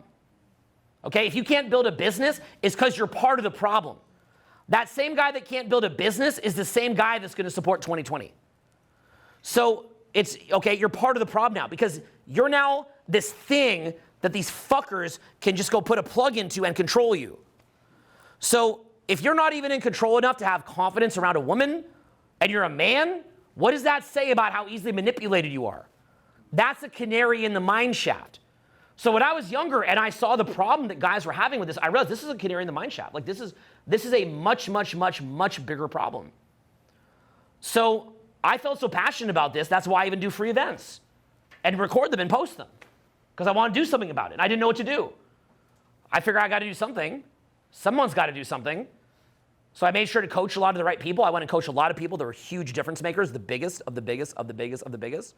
And I coached them, and got them to make a difference. I got them to stand up, and I do stuff like this. But a lot of what I'm doing here is not even meant to be watched today. This is meant to be watched after shit hits the fan. The videos that I make are meant to be watched for after I'm dead and when my kids are left here to mop up this shit, okay? To teach my children to be proud of America, teach my kids to be proud of their country, to teach my kids to value themselves, to teach my kids to think for themselves, to teach my kids to value the real and not the fake. And they're gonna have to watch this and I'll be dead. You know, I'll be dead. Who knows how that'll end with me. And they'll all be dead and they'll watch this and they'll find inspiration and they'll know that they're part of that next generation of leaders and that they have to stand up. They have a destiny to stand up. And that's a hard thing being a kid of mine too, isn't it? Right? Imagine being my kid, yeah, you get all these perks, but that's a hard thing, right? That's not an easy thing. You know, and I love my kids no matter what. I want them to know I love them no matter what. I love them no matter what. All they have to do is live. It's their life. They don't have to do anything for me to love them. But I really do think that some people are born to lead. Some people have a great destiny ahead of them, right? There's a great destiny. And that's also why even with things like spending time in nature is that we get put into all this shit, like all these distractions in the big city. And it's like, oh, well, this guy said this about me and this party's happening and this is happening, stuff like that. You need to go into nature and get centered. Like, if I could speak to my children through these videos, I'd say like to my sons and whatever children I have in the future, daughters, whatever I have, is like you have to go talk to God. And that doesn't mean talking to God like you're schizophrenia, okay? It means you have to go into nature by yourself or with your friends. And you have to go to the mountaintop. And you have to silence your mind. You know, you have to go to the mountaintop, you have to silence your mind. And you have to know why you're here. And the answers will be, you'll know the answers will come because what'll happen is your mind will daydream, okay? And you'll daydream about like some bullshit like, oh, I saw this like girl that's hot or like, you know, right? Like these titties, which is great too. God created titties, right? And like, you know, this like thing I want to do and like, you know, this guy like talks shit on me. You know, you'll have thoughts like that, right? And you'll just notice it makes you very frenetic, right? And you'll find your mind will lock in at some point on a certain frequency and you'll become very, very, very present. And what'll happen is you'll lock in so deep on that frequency, it will make you cry. And what'll happen is when you cry and you see that you're crying, it's because you're seeing God, but it's not like you're seeing Santa Claus come like, hi, Timmy, like it's not like that. But what's happening is, it's what Eckhart Tolle is describing. You're getting so present that like, because what they teach you in things like spiritual teachings is like, and just even do this now and indulge me, just look at your hand for a minute and just look at like, even like the little lines in your hand for a sec, you know? Like just look at like the, instead of disassociating, look at like your actual skin, like the little hairs on your skin, the little red marks or pink marks on your skin or white marks. Look at the calluses, look at the lines. Like this is your body, right? And we tend to disassociate from this and go in the ego. Like you're literally in this physical form right now, but you also have a soul. And we tend to disassociate in the same way from our soul. And so the world makes us so incredibly disassociated from our soul. And that's why we struggle to control the frame, okay? So if you want to be one of one, find out what's unique about you. Find out what God created in you that makes you unique and your gift and what it is that you're here to offer. And what's going to happen is you have to go to where it's like everything's quiet, okay? Go to where everything is very quiet and just sit with it. Sit there as long as you need to. And your mind will zone in on certain frequencies and you'll know what you have to do. And what'll happen is you'll start to have a conversation in your mind, right? And in the same way that you're daydreaming and your mind will just put little daydreams in front of you, you'll begin to daydream, and that daydream, you'll have a conversation and you'll say, well, what about this or what about that? And the answers you'll have all the answers will come and what you have to do. And then what will happen is you'll have complete clarity of what it is that you have to do. And then what's going to happen is if you return and you actually fulfill your mission and your purpose and what you're supposed to do, you will be granted greater insights, greater gratitude, greater feelings of being present to the moment, but your consciousness is going to expand, okay? Your consciousness is going to expand tremendously, and you'll be given more wisdom. And what's also going to start to happen is it's going to freak you out, but you're going to see all these weird serendipitous moments are going to happen. And what's going to happen is as you go up higher, these are going to happen with more and more frequency. It's going to be like this weird coincidence, this weird coincidence. It's going to go boom, boom, boom. And you're not even going to want to tell anybody because you sound like you're a crazy person. You're going to see it. It's going to go like this, and you're just going to see it happening. And you're like, holy shit, this is fucking weird, right? And you don't want to be so holier than thou that you just think some delusional, grandiose, disconnected vision. So you want to ground that vision to what's actually possible. You want to bring mentors in who know marketing or know video creation or whatever it is that you need to do and bring them in to ground you. You don't want to just be so over the moon that you're not grounded to the earth. So you need people that will ground you to the earth as well and have those conversations. So you pair that powerful spiritual conversation, you pair that with real execution. And as you're on your mission and on your vision, what's going to happen is you're going to get given greater and greater gifts. Like you're going to see like things that you wanted so badly, like just things that you just wanted so bad will begin to happen for you. Like things that you just truly wanted. But what you're going to realize when you get those things is that even though those things are beautiful, they're not anywhere near as powerful as your larger purpose for why you're here. You're going to see that. You're going to say, but it's just sort of like, I don't know, it's like you're being given a gift by your parents, like, hey, you've been a good boy or a good girl, and you'll just be given a gift, and you'll get the gift, and you'll go, this is really cool, but you have to realize is that's not a gift to stop. And what's going to happen is when you get given that gift and you're given everything you want, you'll literally be given everything. This is really key what I'm telling you guys, so you need to listen carefully what I'm telling you, okay? That's the next trap, because it's all series of traps upon traps upon traps. So what's going to happen is you're going to be given everything you want. It's all going to be given to you, okay? And then what's going to happen is if you indulge in that gift that you've been given and you make that into God, that's called idolatry, then it's all going to get taken away from you and you're going to go in severe pain. It's all going to get removed, okay? And that's to teach you that that's not God. And then what's going to happen is if you keep going and you say, look, basically they say you have to put the creator before the creation. If you keep going down your path and you keep moving down the path and you don't get entranced by the gift, then what's going to happen is you're going to go to the next level and you'll be given more. But at each level that you're given more, you have to not stop. You can't give up what you're doing. You can't stop no matter what, okay? So you remember in the Bible when Jesus gets tempted by Satan and he's like, I'll give you everything, right? He's in the desert, right? He's in the desert 40 days, 40 nights. And Satan comes and talks to him and says, I'll give you whatever you want, right?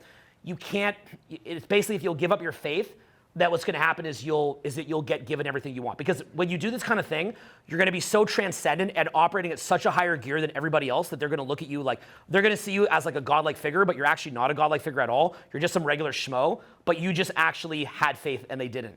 And so what's going to happen is because you had that faith, you'll keep moving forward, but you're pairing that faith with being grounded. You're not just like faith, and just in pie in the sky bullshit, but you're actually grounding it and really executing it like faster and faster levels, getting better, getting more effective, getting more skilled, like real skills that you're pairing this with.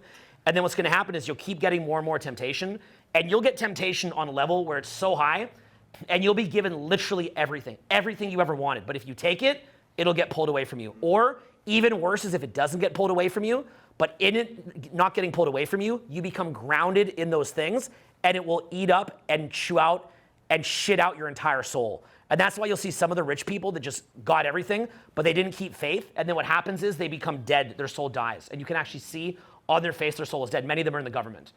And many of them do things like 2020, right? And that's what you're actually seeing there. So on your journey, you have to understand that like as you're building this up, you're seeing the world more and more through your own eyes because you have belief in God.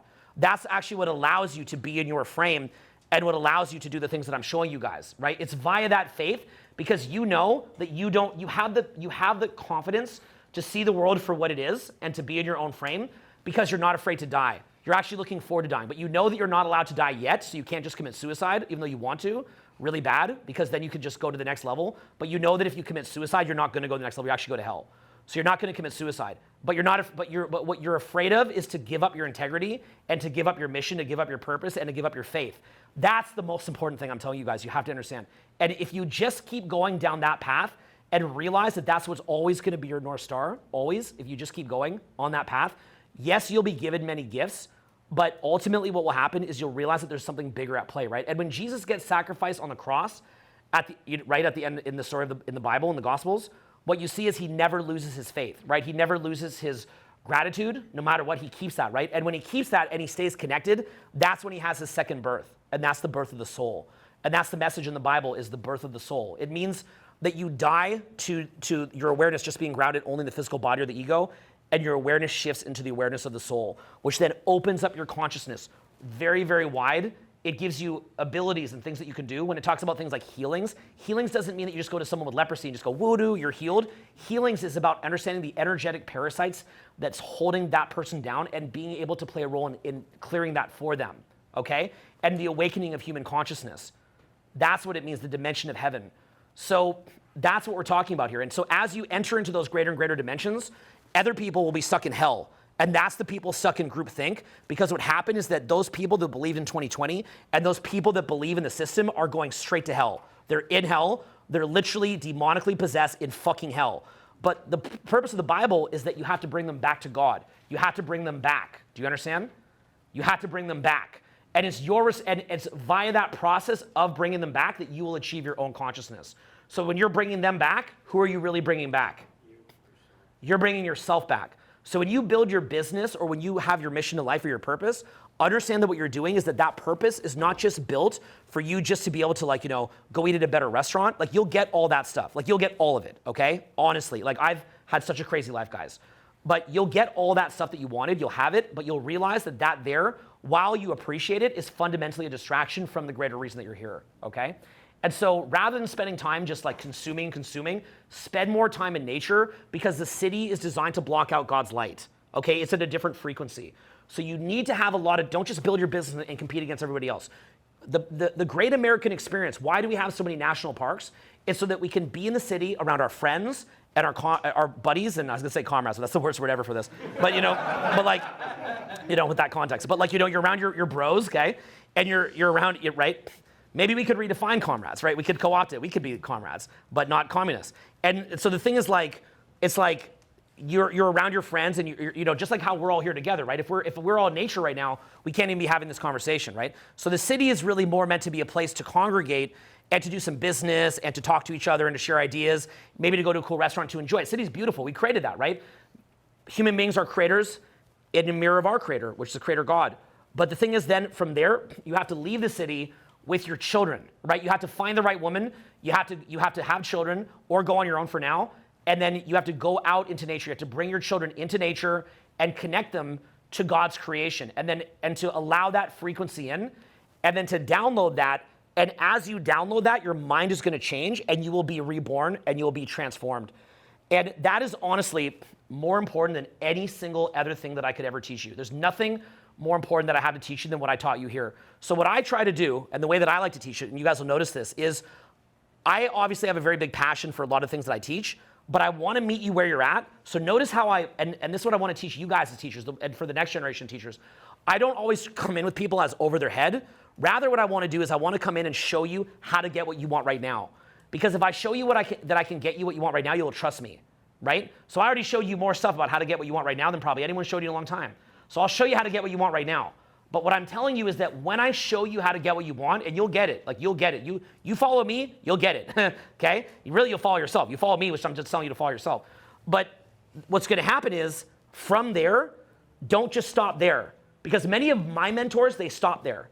And it ate up and spit out their souls. It ate up and spit out their souls. Because the problem with spiritual growth is that people see that process where by getting what you want, it corrupts your soul, and they go, oh, well, don't do anything. Just don't do anything. I actually would rather be around a spiritually corrupted action taker than someone spewing the Bible or spiritual aphorisms or spiritual little cliches who doesn't even take action. I think the non-action takers are the most satanic, demonic pieces of human garbage. Human filth. What could be worse than somebody who sits there, does nothing with their life, and then just tells you to be spiritual as a way to shame you? Right? What's the best way to have a product without even a product? Shame. You're bad. I'll show you the right way. Right? I'll show you the right ethics. I don't do anything. I've accomplished nothing, but I'll show you the right ethics. They're basically just building a product out of nothing. It's like a worse version of breath work. Right? Breath work, at least you're teaching someone some breathing techniques, but you're selling them oxygen. Right? This is lower than that. They're selling you shame. and alleviation from shame. That's nothing. Those people are disgusting. Those people are disgusting. And those people turn people away from God. So there's a special place in hell for a non-action taker who just shames everybody else. There's a special place in hell for those people. Special place in hell, the lowest realm of hell. For someone who just takes no action, just says, oh, I just like read the Bible all day, I don't take any action, right? You're put here on this earth to create. So create, right? But the question is, what do you create? And why do you create? And from what space do you create? And from what point of origin do you create? And what are you creating? And you know, when we die, and we're all gonna die, we're gonna have to look back on the legacy of what we created, right? And we're gonna have to, and I have it too, we're gonna have to see places that we were an asshole. Look, I thought, guys, right out here in Phoenix, right out here, I almost died in a car accident. I thought I was dead. It was about 15 years ago, I thought I was dead. I got hit real hard in a car accident, okay? And I lay there thinking I was gonna die. And I had to loop through my mind all the stupid shit that I'd done. All the pain body attacks I'd had, where via, like what Eckhart Tolle calls a pain body attack, where I'd manifested negative energy, and I had discharged negative energy. I could see it, and I realized I had been tricked. I had been tricked. I knew that I had been tricked. So I had to see all these places that I discharged negative energy, places that I was in my ego, places that I was petty, and that was looping through my mind. And then by contrast, my mind went onto the love that I'd shared and what I had built and what I had created. And I could see that, and I could see that I'd been tricked. It's like people that sometimes jump off the Golden Gate Bridge, but the people that survive that, as soon as they jump, the demon clears and they go, what the fuck did I do? I have a beautiful life. Why'd I do this, right? When I thought I was gonna die, I literally believed that, or I literally had my life flash before my eyes and saw all the fucking bullshit that I had done and the things that I had done well. And I was proud of some of the things I'd done well too. I was very proud. And I was literally bleeding and I couldn't breathe and my car was totally destroyed. I was covered in glass and I was in bed for a couple months after. And I remember I was texting my friends like, all that I wanted people to know was that I loved them. That was it. That's all I cared. Because what you realize is that it's that manifestation and channeling of love and of creation and of life. That's what you're here to do. So from that point of believing that I was dead, all that I wanted was to just, it wasn't just so that they know that I love them as like me just being nice, but it was even more powerful than that, even though it's part of that too. It was me wanting to manifest the energy of life, the energy of creation, the channel of love, of creation, of life in whatever capacity that I had for that or have for that now, right? And so it's, what happens is that I wanted to put that out. I was like, every moment of my life that I didn't do that was stupid. And I might only have a minute left, but for this last minute, this is what I'm gonna do. So that's what I would say to you guys is like, don't just be hypnotized by society and everybody else's frames, right? We talked about frames today, but notice how like that frame thing, like you're being frame controlled to look at TikTok. You're being frame controlled to eat processed foods. You're being frame controlled to go to Big Pharma, even though they do have some good stuff, I guess. You're being, in certain situations. You're being frame controlled into modern education system. You're being constantly frame controlled into everything, okay? And by people that may not have that higher agenda as part of their hearts. And as the world goes further and further into like AI and all this crazy stuff, again, like I said, the wheat is gonna separate from the chaff. As evil elevates, good is gonna elevate too. And I believe that what you're gonna see is that people are gonna have to really come back to God, and they're gonna have to come back to real core values. You're gonna see that. They're gonna come back to love for their country. That's like such an important thing is for me to instill that love of America into my children, like love for their country. They're gonna come back to that love and pride and being proud and wanting other people to be happy in their country and viewing other people in their country and as their brothers and sisters and wanting to help them and also wanting to see the whole world prosper. And you're gonna see people coming back to that because you won't be able to get away with it anymore. This whole system is gonna come unraveled and you're not gonna be able to get away with it anymore. It's kind of like when I do an infield training, right? Like if I'm by myself, I can have sloppy habits in the field, right? But if I'm training you guys, I have to be on point because I can't get away with it if you guys are there, right? The world right now, we can get away with being sloppy and it's not gonna kill us. There's enough buffer that's there. The freedoms that were won by all these people that died in World War II and the Revolutionary War and all this stuff, like go watch World War II documentaries. You wanna understand what it took that you can live your life now, the way it is now, right? Well, we could get away with that. In the future, we're not gonna be able to get away with that because the conditioning will be too strong. The world's gonna be all crazy. It's gonna be a mess. And what's gonna happen is you're gonna have the last remaining surviving people that actually have a soul. And that'll be the last people that do that live in a different way. Like just living in a basic way will become the most rare way to live. And what's gonna happen is as humans start to merge with machines, and I've met Ray Kurzweil, by the way. I remember when I met Ray, and I met some of his minions, and they actually tried to recruit me, by the way. I'm not even kidding. I couldn't even make this up. Yeah, I was actually recruited by their minions. And I remember they were talking to me, and they were saying all this stuff. And I remember at one point I said one little thing that like set this one guy off. And I remember he went into the most demonic pain body attack I'd ever seen, this raging demon attack. And it was like, it felt like the energy of hell coming off these people. And I was like, I love Ray Kurzweil. He's really smart. He's really cool. But like, this is too much. Like, this is crazy. Like, what are these people doing? Like, what are these people channeling? This is crazy. And I just got the fuck out of there. And I remember, like, even as it was in San Francisco, by the way. And even as I was walking away, they were screaming at me. Like, rah, rah, rah. Like, it's like this, and fucking get it. You know, like that. And I was like, it's similar to, you ever see like a homeless person on the street that just goes completely nuts on meth? It was like people that are wealthy and then have their shit together, like talking like that. Like, it's completely insane. And I saw that, I'm like, there's something fucked up here. And I remember meeting and coaching many other big heads of big tech companies and things like that are in these worlds, and just seeing the darkest fucking shit coming off these people, shit that's like otherworldly. And I would see all this stuff up close. And remember, I live in Hollywood too, so I see a lot of stuff, okay? And so that's what I'm telling you guys, is like, you don't want to go down that path. It's not leading you anywhere. Do you understand? It's a road to nowhere. These people are losers. Do you understand? These people are fucking losers, okay? They're the losers. And they're gonna go to a place that is so, in an energy field, so dense and so dark, and they're just gonna have to live with each other and just resonate off of each other. That's where they're going, okay? But the thing is, you can look at that and say, okay, well, that's where they're going. Your ascension is not guaranteed, okay? So that's that point why we go into nature, okay? When I go into nature to be brought to tears, both by the beauty of nature, but also to cry at my own sin, to be honest with you. I go into nature and I look at myself and I go, and by sin is not like, you shoplifted a Snickers bar. I don't shoplift Snickers bars. But sin, right? Sin is that disconnection where what you do is you're like, well, this person said this, or I didn't like this, or I like that. And you can feel the filth. Like, you go to get cleansed and you can feel the filth and you're just like, oh, what am I doing? Like, and you're crying because you got tricked. You're crying because you let yourself get tricked. You let yourself get infected. You let the infection, like this gangrene, this infection, this blight just get in you. And look, if you walk down the street, you see people are just so infected by it, they don't even know what planet they're on. They're gone. They can't come back, by the way. I mean, maybe they could, but we'd have to really change the world in a very real way. We need a human awakening project for that. And the thing is, like, that's infecting you. Like, say you have gingivitis, you might have gingivitis till your teeth rot out, or you might just have a bit of gingivitis, right? And you gotta get in there to the dentist. You gotta like clean that shit out to have it come back to health, right? So you have to manage your spiritual health. You have to manage your habits and your life and what you're doing out of your life, because you're gonna be dead soon enough, right? But you have this time to prepare your soul and for where your soul's journey is gonna be next. So that's sort of the message that I'm trying to relate to you guys, is that through whatever actions it is that I'm showing you, or through whatever actions that it is that you choose to take via other influences, and you should have many great ones, be aware of who you are, what this place is, and who you are beyond, okay? Always look in the same way that when we learned about dating, and there's a shit test, right? And you're like, wait a minute, that's not just a complaint, that's called a shit test, right? And you're seeing beneath the surface of something, okay?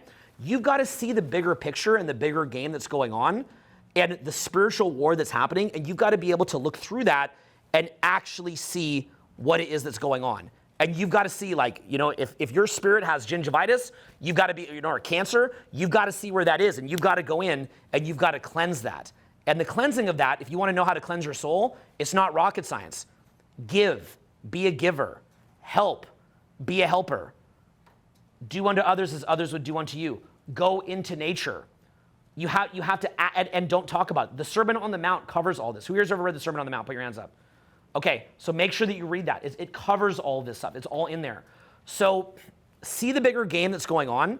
And when you read the Bible, for example, don't just read it at the surface level. Use some of the ways that we've talked about here today, but also your own ways, in order to excavate the deeper truths of the Bible, okay? Make sure that you're able to read it and to understand it. My favorite two books are the Book of Matthew and Book of John. Book of John's more cohesive. Book of Matthew is probably has like the best bars. It's got bars, y'all. But the thing is, like you've got to be able to, to read. Like, there's these, like, the manual's all there. God gave us the instructions, right? It's all in there. But we have to dig deeper into that and understand what it is that we're doing. And then as you're going through life, that creates an underlying foundation of how to live life so that your life is actually productive. And what you'll find is all this bullshit that's happening of people that are doing all this dumb shit, it's not about shaming them. You have to understand that what they're doing, it's not even necessarily shameworthy. What they're doing is just spinning their tires in the mud. It's neither bad nor good. It's just like we took a car, like spin the tires in the mud and shoot mud everywhere and make a big mess, and the car just doesn't go anywhere. It's like this, say this word, flurry of activity. Say that word, flurry of activity. Not moving the ball down the field. Okay? So there was a great movie called The Irishman with Robert De Niro, and Martin Scorsese did something very unique. The first 2/3 of the movie is sort of this gangster movie about Jimmy Hoffa, and you see this like kind of like more classic but a little bit slower moving gangster movie. But the last third of the movie, it just shows the aftermath. And the aftermath is that Robert De Niro's character is just left like bored. Like his kids won't talk to him, and it literally spends an hour. Like imagine watching an hour of just nothing. And I think that Scorsese put that out as one of his last movies before he dies because he wanted to show you like, it's this whole flurry of activity, but it doesn't lead to anything. So what I'd ask you guys to consider right now is how much of what you're doing is even leading to anything? How much of your thoughts on a day-to-day basis is growing your soul? Is it moving the ball forward? Right? So when you do evil, so to speak, it's bad, okay, sure, okay, fine. Oh, it's bad, it's wrong, okay, all that, okay, fine. But is it bad because it's bad? Or is it bad because you have a limited amount of time to really grow and you're not even using that time? Like, is marijuana so terrible because it fries your brain? Or is marijuana terrible because it's another 6 hours that your soul didn't grow, but that you believed in a false god of that high? You see where I'm going with this? Why am I against psychedelics? Because I know a lot of you guys in this room have done psychedelics and got benefit. I understand that. Because while it can show you certain things, I get that, it's just that it gives you this belief that you get it. It gives you this belief of like, no, I get the bigger truth. I did a psychedelic. I microdosed, right? I microdosed, you know? Would I ever tell my son Dylan to microdose? Okay? Bro, yeah. The DMT machine elves, Dylan, okay? So understand that like, it's giving the illusion of like, I saw the machine elves. Okay, fine, you saw the machine elves. I get it, that's dope. I'm even a little jealous. You probably hear I want to see the machine elves too, it's cool. But what I'm saying is like, it's like spiritual pornography. It's there's a larger focus and larger game being played here that you have to really engage into, and otherwise you're just playing amateur hour and you're playing as a tourist. So it depends how seriously you take it. And the kind of seriousness that I'm talking about here, it means you cry sometimes. And seriously, like it means like, because you look at yourself and you release. It involves release work, like actually releasing the poison. It involves purpose. It involves channeling. It involves serendipities. It involves expansion. It involves helping others. It involves waking people up. And in the process of waking people up, you wake yourself up. One of the most powerful things I've ever done in my life is helping an enemy. Go to someone who super fucked you over and just help them. You will get a spiritual download unlike anything that you've ever seen. So that's what I'm saying with like the machine elf thing. It's like, okay, fine, you saw the machine elf. Did you go help your enemy? Right? So it's like, did you undergo the process? So again, you go see the machine elf, it's kind of neither here nor there. You did it, you did it, and you had some larger sense that there's a greater underlying reality. Great, that's great. You saw the underlying reality. You saw there's a larger underlying reality from psychedelics, right? Who in this room has done psychedelics and you saw like there's a larger underlying reality? So you saw that epiphany, right? So you saw it. Now the question is, what are you gonna do with it? Right? The question is, what are you gonna do with it? And how seriously do you take it? Did you take it seriously? Did you take it seriously? And so you saw it, but the next step is the processing of that epiphany and the internalization of that epiphany. And the next step is taking action. So the psychedelic itself is neither here nor there. You know, if I go eat a bag of Cheetos, it's neither here nor there. It's not gonna kill me. It's not gonna make me $1 million, right? You saw the underlying epiphany. That's amazing. That's really good. It gave you a better sense that there's something more. That's great. What are you gonna do now? So that's what I would say is, what are you gonna do now? And if it gave you the feeling of like, no, I get it though. I get it, because I saw the machine elves. No, you don't get it. You saw it, you don't get it. Because if you get it, you fucking live it. And if you get it, you fucking are it. You're either about it or you're not. So this sort of path, again, like I said, is going to guide your life. And what it's going to do is it's going to allow you to see things that others can't see. So in other words, you know how when you see homeless people now, you can tell that they're in a different reality? Have you ever considered that there may be people out there that view you in the same way? Have you ever considered that? And what that looks like to them? Okay? So this is the speech that, in the same way that you might give a speech to a homeless person, like, get a job at McDonald's, okay? Put on a little hat, okay? And then, and what would you say if they got a job at, how would that help the person who's homeless if they got the job at McDonald's? Save their money a bit, but what else would it do for them? Discipline, routine. Discipline, routine, right? It'd be their next steps. So what I'm trying to show you guys in this room would be how I have had people that came to me and epiphanies that came to me and showed me where I'm at and allowed me to see my own limitation. And I'm trying to provide a mirror to allow you to see your own limitation, okay? And if you do this, the difference in life that I'm talking about is the difference between a homeless person and somebody in the middle class, but 1,000x. And that's what I want for all you guys, okay? So when I come to these seminars, right, and I do these videos, what I'm always trying to do is I'm trying to show you what you want to earn your trust. I want to earn your trust by showing you what you want, but I want to point you at something more too. Because the problem is that if I show you how to get what you want and you get stuck there, that's going to steal your fucking soul, okay? But remember what I said. What's the worst kind of person? A non-action taker who just spits a bunch of shame at you, right? Oh, what, you learned how to talk to a girl? That's evil. You're fucking evil. What creepy ass porn do you jerk off to, right? So you know it's always the guy that says like don't learn how to talk to a girl that jerks off to anime porn or like tries to bang his cousin, like for real though, like for real does incest with his cousin, but tells you not to go talk to somebody. So you know right? It's like the guy who tells you don't build a business, like who for real shoplifts random shit from 7-Eleven is like right? Like because they have a shadow that they're not in touch with. So what I'm saying is. I'm here to earn your trust, and we're going to be here together for several days. And over these several days, I want to earn your trust, okay? And the way I'm going to earn your trust is I'm going to show you so many practical things about how to improve your life and get you what you want right now, okay? I'll show you so many things over the next couple of days of how to earn. I'm going to earn your trust so much because you're going to leave this place with your fucking head spinning, okay? You're going to leave this place with your fucking head spinning. You're gonna be like, damn, like I know how to get paid, I know how to get, you know how to do everything, okay? I'll show you all this stuff. But what I'm saying is I want to earn your trust, but if I can earn your trust, what I would ask for you in return is that you listen to some of these things I talked about here and that you go on your own path with those things. Can you guys agree to do that?